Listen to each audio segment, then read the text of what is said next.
or a repetitive positive thinker, does that alone change the shape of my brain? Yes.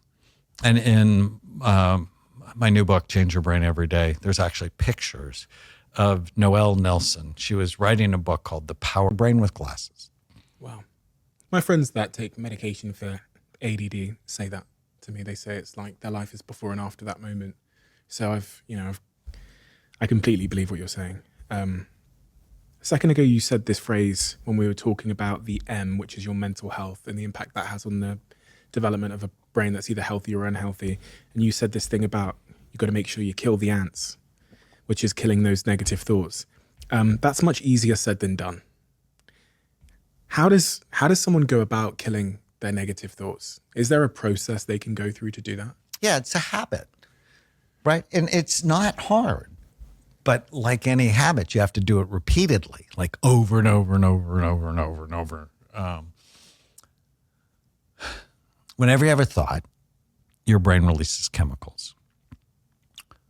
Whenever you have a bad thought, a sad thought, a mad thought, your brain releases a certain set of chemicals that make you feel bad immediately. Your hands get cold.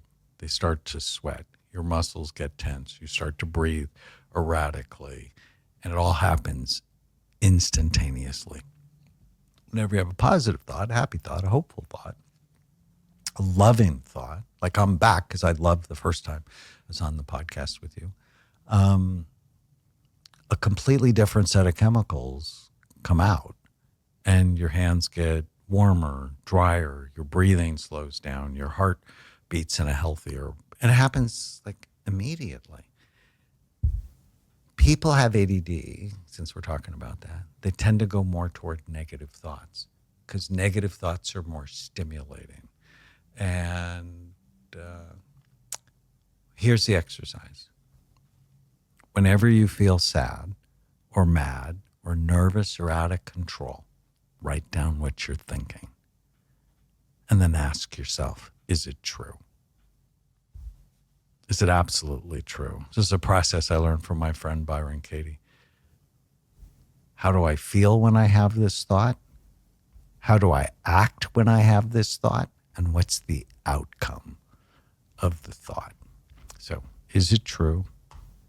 Is it absolutely true? How do I feel, act, and the outcome of the thought? How would I feel if I didn't have the thought? How would I act if I didn't have the thought? What's the outcome of not having that thought? And then my favorite part of it is take the original thought. Tana never listens to me. Tana's my wife. I've had that thought. And then turn it to the opposite. Tana does listen to me. And then just ask yourself whether or not that's true. And by directing my thoughts, by managing, so rather than being a victim, so many of my patients are victims of their thoughts until they do the work, right? This is one of the things where do what the F I say. Write down 100 of your worst thoughts. Take them through that process.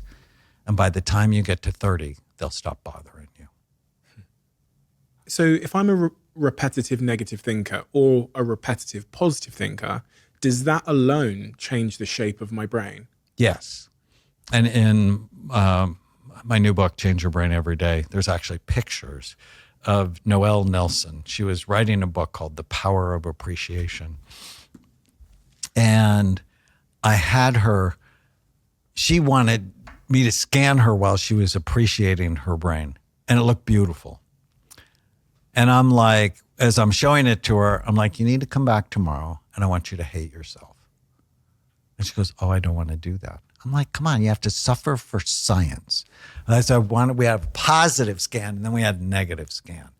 And the negativity dropped her left temporal lobe, her left frontal lobe, and her cerebellum.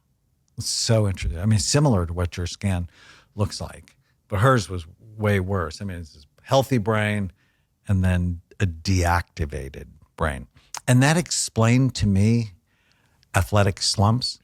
It's like, why do people get in athletic slumps?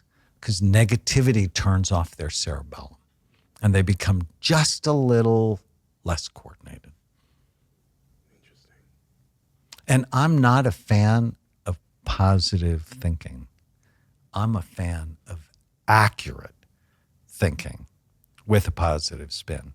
So positive thinking is I can have this third piece of cheesecake and it's not going to negatively impact my body or my brain. Like, no. The don't worry, be happy people die the earliest of accidents and preventable illnesses. So a lot of people come to me for anxiety. And I'm like, so on a scale of 0 to 100, how much is it? And they're like, 50. I said, okay, our goal is not 0. Our goal's 15. I want you to have enough anxiety, you do the right things. Somewhat linked to that is a word you used as well, which is stress. When we're talking about the M in bright minds, how to have healthy brains, what role does stress play on our brains? Stress, especially chronic unremitting stress. So if we think of the stress you had growing up, where there was a lot of fighting, it raises a hormone called cortisol. Cortisol begins to shrink activity in the hippocampus, one of the major memory and learning centers in the brain. So one could at least argue or postulate your struggle in school was because your emotional brain was busy because you were worried about things at home. It makes it more likely you get infections. It makes it more likely that you have learning problems. And trauma. Trauma was the other word you used, which I thought it was worth diving into. The impact that trauma has on our brains. And does trauma show up when you scan someone's brain? Can you see it? Yeah, so trauma shows up as that diamond pattern, which is why I asked you about it. It's your emotional brain. Anterior cingulate at the top, it's the brain's gear shifter. Thalamus, often involved in mood. Basal ganglia, amygdala, involved in anxiety. So we often see worry, anxiety, and sadness, and it shows up as that diamond pattern. That after people do EMDR, a specific psychological treatment for trauma, it calms it down. And I say psychological treatment, I'm like, yeah, but it has biological effects. It's a very interesting treatment. So I get you to, like, first thing, write down 10 big traumas in your life. And we'll go after the worst one first and have you bring it up. And there's a whole process to it, but have your eyes go back and forth while you bring it up. And it's so interesting, the connections your brain will make to it. But as you process it, you find you're actually less bothered by it. And it's masterful for single